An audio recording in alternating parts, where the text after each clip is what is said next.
UDFന്റെ ഉഭയകക്ഷി ചർച്ചകൾ എല്ലാം പൂർത്തിയായി.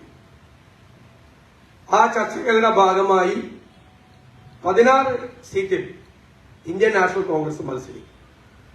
മലപ്പുറത്തും പൊന്നാനിയിലും ഇന്ത്യൻ യൂണിയൻ മുസ്ലിം ലീഗ് മത്സരിക്കും.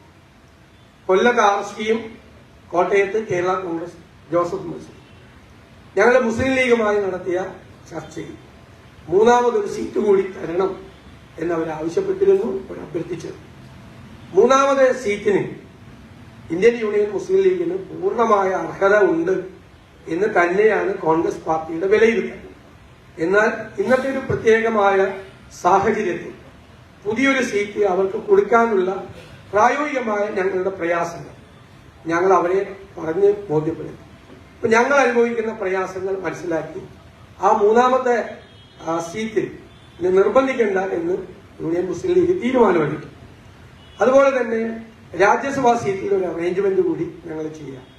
സ്വാഭാവികമായിട്ടും അടുത്ത രാജ്യസഭാ സീറ്റ് വരുമ്പോൾ ഒരു സീറ്റ് പ്രതിപക്ഷത്തിന് കിട്ടണം, അത് കോൺഗ്രസിന് കിട്ടേണ്ടതാണ്.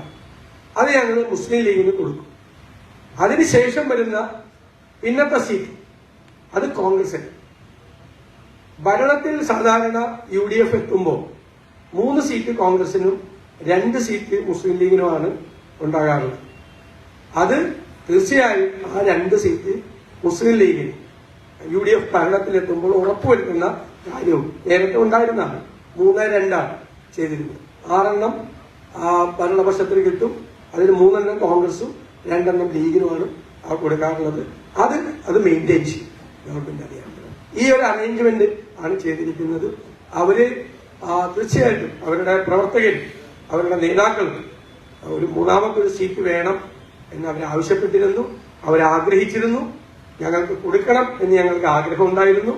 പക്ഷെ പ്രത്യേകമായ സാഹചര്യവും ചില അറേഞ്ച്മെന്റ്സും ഞങ്ങൾക്ക് അതിനുള്ളൊരു പ്രായോഗിക ബുദ്ധിമുട്ടുണ്ടായി. അവരെ അർഹതയെ ഞങ്ങൾ ഒരിക്കലും ചോദ്യം ചെയ്യില്ല. അവർക്ക് പൂർണ്ണമായ അർഹതയും വളരെ ഭംഗിയാണ്. മുസ്ലിം ലീഗ് അടക്കമുള്ള എല്ലാ ഘടകകക്ഷികളും സമയോചിതമായി ഉണർന്ന് പ്രവർത്തിക്കുകയും അവരുടെ ബുദ്ധിമുട്ടുകളും പ്രയാസങ്ങളും ഒക്കെ ഞങ്ങളുമായിട്ട് വളരെ വിശദമായ ചർച്ചകളിലൂടെ പങ്കുവയ്ക്കുകയും ചെയ്തെങ്കിലും UDFന്റെ ഐക്യം കൂടുതൽ ഊട്ടിയുറപ്പിക്കുകയും കൂടുതൽ ശക്തമായി ഒരു ഇന്ത്യ മുന്നണി രാജ്യത്ത് അധികാരത്തിൽ വരുന്നതിന്, കോൺഗ്രസ് നേതൃത്വത്തിലുള്ള ഇന്ത്യ മുന്നണി അധികാരത്തിൽ വരുന്നതിന് വേണ്ടിയിട്ടുള്ള കൂട്ടായ പ്രവർത്തനം നടത്തി 20-ൽ 20 സീറ്റും വാങ്ങിച്ചെടുക്കുന്നതിനുള്ള പ്രവർത്തനങ്ങൾ നടത്തണം എന്നാണ് UDFന്റെ പൊതുവായ തീരുമാനം. ഇനി കോൺഗ്രസിന്റെ സ്ഥാനാർത്ഥി നിർണയ ചർച്ചകളിലേക്ക് കടക്കും. അപ്പോൾ അത് പ്രസിഡന്റ്, APCC പ്രസിഡന്റ് നിങ്ങളെ പിന്നീട് അതിന്റെ വിശദാംശങ്ങൾ എല്ലാം അറിയും. അത് നമ്മൾ ഇന്ന് തന്നെ അതിലേക്ക് കടക്കുകയാണ്. ഇതിന്റെ പ്രാഥമികമായ ചർച്ചകളും മറ്റു കാര്യങ്ങളിലേക്കും നടക്കുകയാണ്. ഇതിന്റെ വിശദാംശങ്ങൾ ഞാനല്ല പറയേണ്ടത്, KPC പ്രസിഡന്റാണ്. ഞാൻ UDF ചെയർമാൻ എന്നുള്ള നിലയിലാണ് UDFലെ കാര്യങ്ങൾ സൂചിപ്പിച്ചത്. അദ്ദേഹം എല്ലാവരുമായിട്ട് ആലോചിച്ച് ദേശീയ നേതൃത്വം കൂടി ആലോചിച്ച് നിങ്ങളെ എത്രയും പെട്ടെന്ന്